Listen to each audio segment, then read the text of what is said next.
Zdaj pa bomo pritisnili na plin in se zapodili za hitrimi celicami. Ekipi imata samo 5 sekund, da odkrijeta skrito besedo.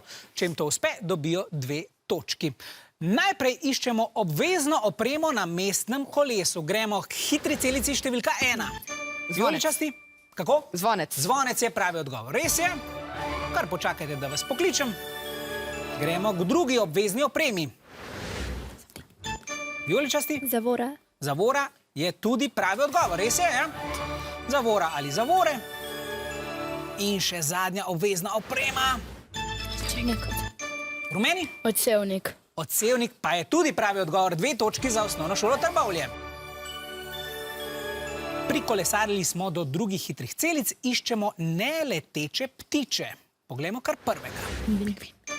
Vijoličasti? Pingvin.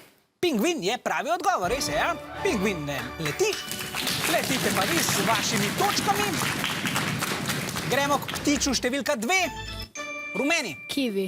Kivi je tudi pravi odgovor, res je, ja? Ne mislimo sadeža, seveda, ampak ptiča in še ptič številka 3. Vijoličasti? Emu. Emu je pravi odgovor, res je, ja? To je sicer druga največja ptica, takoj za nojem, ki lahko doseže hitrost 50 km/h. Prav s takšno hitrostjo pa nadaljujemo tudi zadnji sklop. Iščemo znane ljudi, od katerih smo se poslovili letos, v letu 2022. Poglejmo prvega.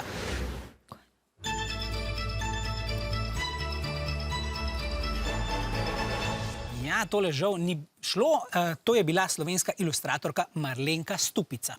Gremo kar človeku, od katerega smo se poslovili letos številka 2. Rumeni?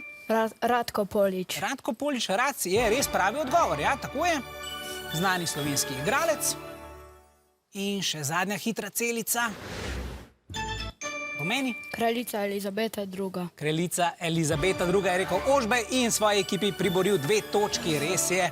Ja, Združenemu kraljestvu je vladala kar 70 let.